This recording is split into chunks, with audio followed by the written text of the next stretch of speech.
Alright mga kapatid, magandang umaga. O anong oras naman ito mapanood? Dapat pala maging kalmado tayo. Dahil ang ating Robin Padilla, mukhang magandang mensahe ang kanyang masasabi dito kay Tito Sen, School Bukol. Yan mga kapatid. Galing ito sa ating Pinas News Insider na mayroong title na sinigawan sa Senado si Soto tiklop, di nakaporma o nagtaas ng boses siguro, no? Harapang nilekturan ni Robin at Bato sa hearing. Si Bato na ano ko kasi Ito ang balita. yung salita ni Bato talagang mula sa puso po no? Medyo mataas ang boses niya. Ewan ko ba naman kasi to kay Tito Sen. Para kasi siyang nangangamote. Lilinawin ko wala ho tayong personal na galit kay Tito Sen kasi pinagtanggol natin sa Itbulaga yan. Ayan na, inulit-ulit ko na. Pero pag nakikita hong may mali, hindi ho kasi ako yung parang pipikit na lang na parang magsisisip-sip ako pag may nakikita akong mali. Nakaugalian ko na po yan sa mga ibang bagay na kapag may kaibigan o tropa o kahit sino na alam mong parang may mali, dapat tapik-tapikin mo rin. Di ba? Kaysa naman panatilihin mo siyang ganun, masisira talaga siya sa tao. Ito pong atin, reaction lang ito, no? Totoo kasi tayo dito. Hindi po kasi tayo tulad ng ibang mga tao na nagpapakontrol. Okay na, panoorin na natin ito ng sabay-sabay sa pamamagitan ng... Kung gusto nyo naman ng mura na at mabilis na internet, nandito na ang Fiber ni Juan. Maaasahan, kaya tawag na. Baka meron na sa inyong lugar ang Fiber ni Juan. Alright, napakabilis ng internet yan. Okay, i-play na ho natin ng sabay-sabay. Ito ang balita ngayon. Trending at pinag-uusapan ngayon sa mundo ng social media. Ang di umanay balitang. Wow, ganadong-ganado ang Pinas News Insider natin. Matapos ang pananahimik, Senator Robin Padilla hindi na nakapagpigil pa at tila sumabog na sa galit. Tila binasag na ang katahimikan at matapang na nagsalita na sa harap mismo ng ikinasang Senate session ng Ayan. Senado at tila sinampal ng katotohanan sa Senator Tito Soto. Kasunod ng mainit na sagutan, masyado na kasing obvious na ang ibang mga bayarang network kung saan ay maya't maya nagpapa-interview umano ang aso nitong si Tamba na talagang tinira itong si Senator Robin Padilla. Yes. Na ayon pa sa marami nating mga kababayan, huwag na daw tayong maglukuhan, masyado ng obvious. Alam naman natin na gusto lang raw gamitin ang issue nitong si Senator Robin Padilla habang naglupang hinirang para lang umano matabunan ang issue at mga kalokohan ng nangyayari dyan sa loob ng Senado. Biruin mo, ang tagal-tagal na dyan. Dati naman na sigurong ginagawa yan ni Robin Padilla. Bakit ngayon i-issue nyo? Yung gano'n, no? Diba? Parang may narinig pa ako sabi, dirty finger daw. Hindi naman Kayo naman, no? Nililihis nyo, wala na kayong ibang maitapik, ano? Pero ang tunay na topic po nito ay yung katiwalian na nangyayari po sa ating gobyerno. Na magpasa hanggang ngayon po, iniimbestigahan yan, pero base sa aking opinion, itong si Tito Sen, pwede bang tawagin school bukol? Total show naman nila yun. Wala namang ibang ibig sabihin nun, di ba? Itong si school bukol, ginagalang pa rin naman natin yan. Pero pwede natin tawagin school bukol, di ba? Nanggugulo. Para sa akin pananaw ko lang. Gusto ni Marcoleta malaman kung sino talaga yung may mga kasalanan. Pero itong si Tito Sen, parang nanggugulo. Lalong tumatagal tuloy ang investigasyon at napaghahalataan na baka itong si Tito Sen, baka lang naman baka naman tuta. Yan. Yan ho kasi ang nagiging issue ngayon. Tuloy tayo na. Pamumuno umano ni Senator Tito Soto. Pero bago ang lahat, kung bago ka pa lamang sa aming channel, please huwag kalimutang mag-like, subscribe at i-click ang notification bell para mas maging updated ka pa lalo sa lahat pa ng bagong video na i-upload namin. At Alright. ito na nga mga kababayan, kamakailan nga lamang nag-trending sa mundo ng social media na umani ng samut-saring reaksyon nang ipalabas ang video video kung Oo. saan tila binatikos ng ilan sa ating mga kababayan ang naging hand sign ni Senator Robin Padilla habang tinutugtog ang lupang hinirang na tila pinalaki naman ng ilan sa ating mga kababayan para di umano pagtakpan ang mas mahalaga pang issue na dapat tutukan ng taong bayan. Yes. Narito ang full video, ang tila napakainit na sagutan ni Senator Robin Padilla at Senator Grabe Tito yan, Soto na siyang umani ng samut-saring reaksyon mula sa mundo ng social media. Narito't panoorin ang full video. Kunin ang pagkakataon nito bilang Teka lang.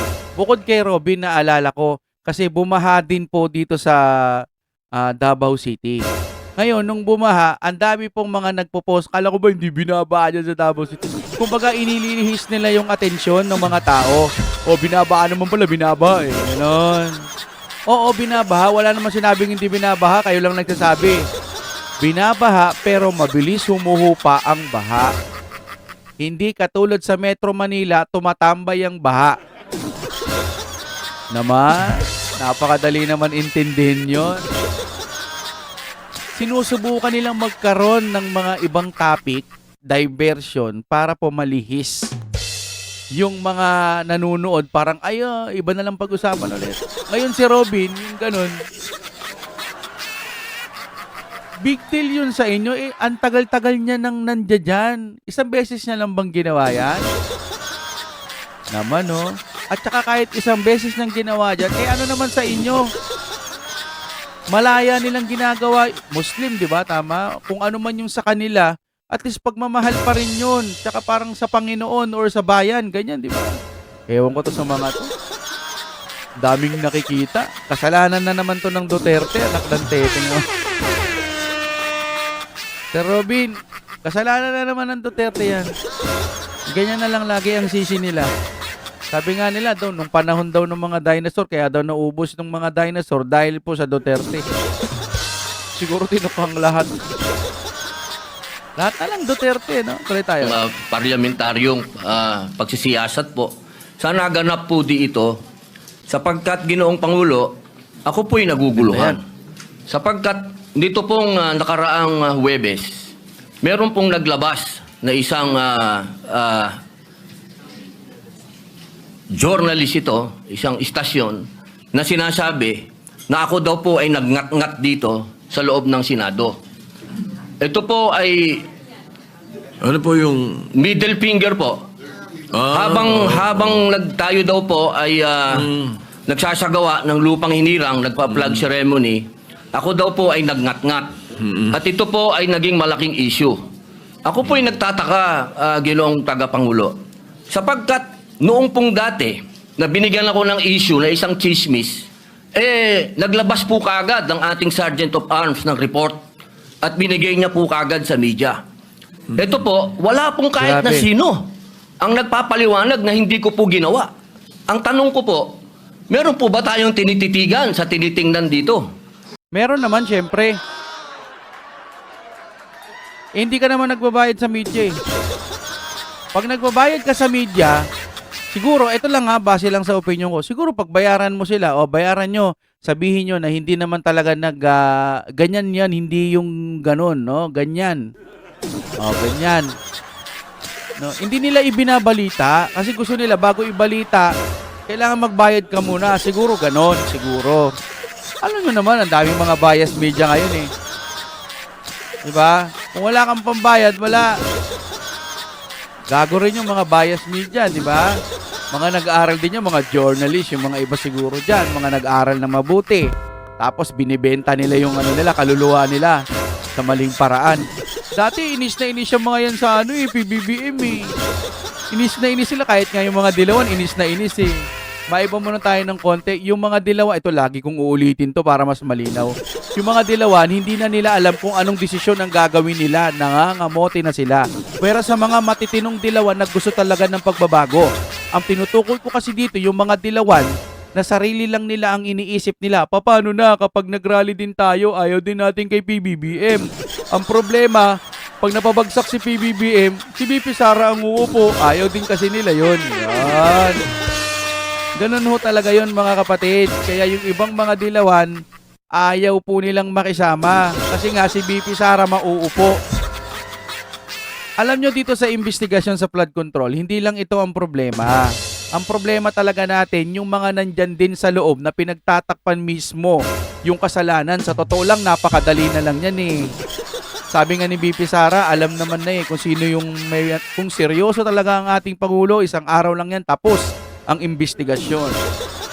Diba may issue pa nga ngayon, binanggit si dun sa kabila, nagulat sila Hindi niya alam kung paano niya lulunukin yung mga laway niya eh. Nabanggit si Saldico, di ba? Yari sila, reaksyonan din natin sa susunod na. Kasi napakabigat po ng akusasyon na ito sa harapan po ng ating bandila. Ako po yung magngangat-ngat. Oo. At gusto ko pong ipaalam sa ating mga kasama, kung politika lang, handa po ako mag-resign. Pero pagka religion ko po ang pinag-usapan, Oo nga naman. kahit sino sa inyo, paano gusto nyo, wala pong problema. Pero wag pong religion ko. Hinihingi ko po, wag pong religion ko, mahal na tagapangulo. Tama. Dahil ito Pero, Sir Robin, hayaan nyo na yan. Nasa sayo na kanila. Hindi ka naman madadamage. Kahit siraan nila yung religion mo at ikaw, hindi ka naman po madadamage. Ngayon, ang ingak-ngak mo dyan, ang pinaka-the best, yung ginagawa nilang pagtakip sa mga kasalanan ng mga tiwali. Or kung bakit ganon, bakit yung ayaw nilang maging witness, si ganire at si ganito, at bakit papunta na ng Saldico at saka Romualdez at iba pang mga nabanggit nun, bakit ngayon nade-delay. Wag ka ring maging balat sibuyas. Tama ba 'yon, no? Kakampi natin 'to eh. Nagmamahal do sa mga Duterte. Pero sir, hayaan nyo sila. Basta kayo nasa tama. Kung pakiramdam yung tama yung ginagawa nyo, hayaan nyo po sila. Huwag nyong ireklamo yun kasi wala rin mangyayari. Tatawanan ka lang ng mga yan. Wag masyadong maging balat sibuyas. Basta nakita namin, tama naman yan. Yung iba naninira lang. Konti lang naman yung mga yan. Maiingay lang sila. Back to you, Sir Torre. po yung malaking kapastusan sa amin. Ito po, ang sinisip na ko po. Ito po yung nag-iisang Diyos. Dito po nakasalalay ang aming pananampalataya. Handa po kaming magpakamatay para dito. Oo nga po. Okay lang, hayaan nyo lang po yun. Hindi nyo naman mapiplish yung mga yan kasi mga gunggong yun sila. Kaya kayo po, ang ireklamo nyo dyan, yung religion, okay yan, sige po. Pero walang mangyayari. Ngayon, dapat pinocus nyo dyan. Wag muna sa religion, opo. Mahal po natin ang ating Panginoon, magkaiba man ng religion. Pero sir, wag masyadong damdamin. Dapat maging matibay po kayo. Kung ganyan man, panindigan po natin yan. Kung yan ang paniniwala niya sa kanila, ginagalang din po natin yan. Pero huwag nyo na masyadong irepresenta ng mas matagal. Sige, inirepresenta mo, pero bakbakan mo siya doon sa budget na nangyayari dyan sa flood control. Pinakamas the best yan. Kasi kung ganyan, ang lalabas ho kasi niya, sorry sa mga nagmamahal po sa ating Robin. Kahit ako, love ko to, no? Sabi ko naman sa inyo, pag may nakita akong mali, bilang isang mamamayang Pilipino, kung ano lang din yung nararamdaman ko, yun lang din ang sasabihin ko. Hayaan nyo. Maraming ganyan. Wala na silang gagawin kundi manira ng tao. Sana po wag pong gamitin ito para siraan ako. Dahil sinasabi ko po, mahal na tagapangulo, kung gusto niyo ako mag-resign, ngayon na, kung gusto ninyo. Wag niyo akong siraan. Yun lamang po. Maraming salamat po. Okay, tamo. Tapos na. Sayang. Parang sinumbong niya lang eh. So parang sasabihin lang ni Tito Sen, hoy, wag niyong ginaano to ha. Nagagalit ulit si Robin. Parang ganun kasi sir. Taas. Dalawang kamay ko. Ginagalang ko si Sir Robin at yung pananampalataya po niya.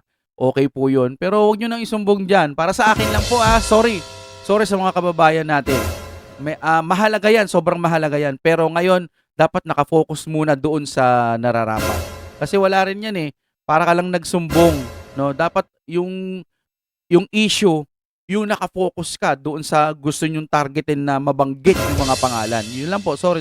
Tama po kayo. Pero ngunit ang inyo pong lingkod bilang Pangulo, nung nakita ko po yan, ang sinabi ko sa kanila, tingnan muna nila yung mga litrato sapagkat nagpakita ng ibang litrato na kayo ay ang pintuturo ang nakataas. Oo. At may eksplanasyon na ito ay isang religious practice kapag kayo ay nagsasampalataya sa bandila. Baka lang hindi nakarating sa inyo yung explanation na sinabi ko. Kaya ipagpatawad nyo na kung ang Sergeant at Arms, so ang mga journalist natin ay hindi nila napansin yan. Ngunit ako mismo, nung tinanong nila, sinabi ko na Napansin nila yan. Gusto lang nila ng issue. tignan nila. Merong mga pinakitang litrato ninyo sa kabilang side na malinaw na hintuturo ang inyong pinapakita. Opo, Kaya patawarin nyo na silang ng mga nagkamali. O, di ba? Ganun lang. Tapos na. Hindi, kahit hindi mo na isumbong yan eh. Gawa ka lang ng statement mo, maglabas ka sa Facebook, sikat ka naman eh. Di ba? Hindi po ganyan, kundi ganito ang aking ginawa. Huwag na dyan. Sa akin lang, sorry.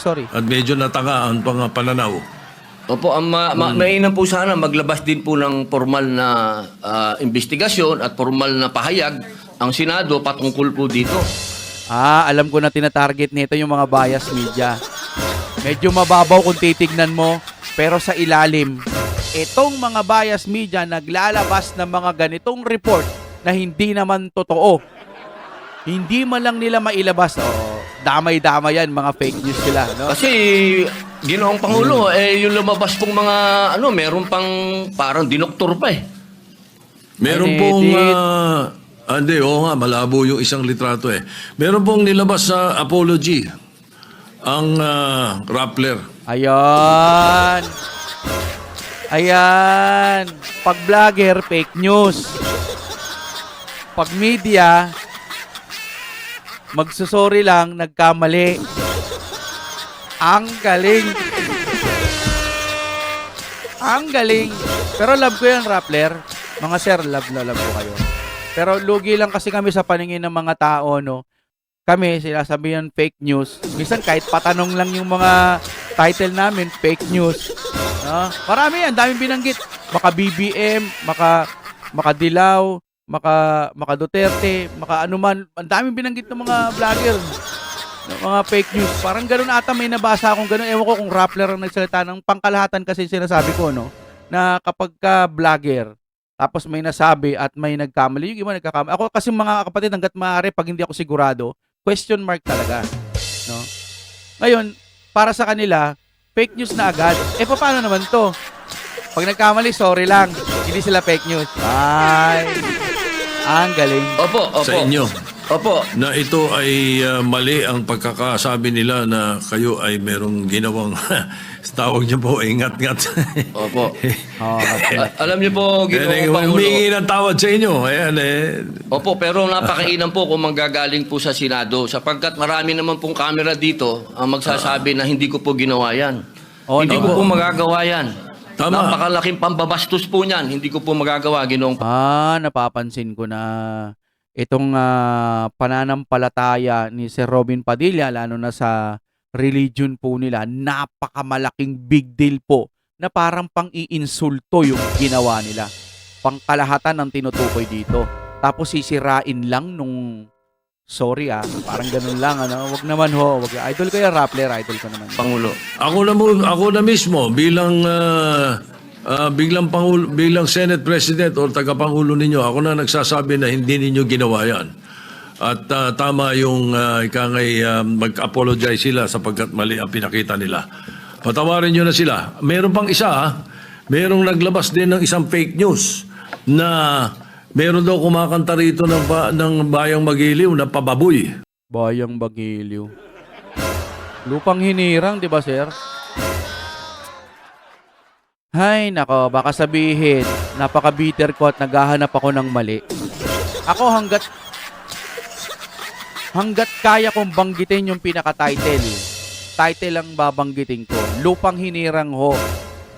Hindi ho Bayang Magiliw ang title. Ako kahit simula nung nalaman ko sa bagay, grade 4, grade 5. Dati Bayang Magiliw ako ng Bayang Magiliw eh. Pero nung nalaman ko yung title, pinractice ko sa sarili ko na ang title nitong pambansang awit natin, hindi Bayang Magiliw.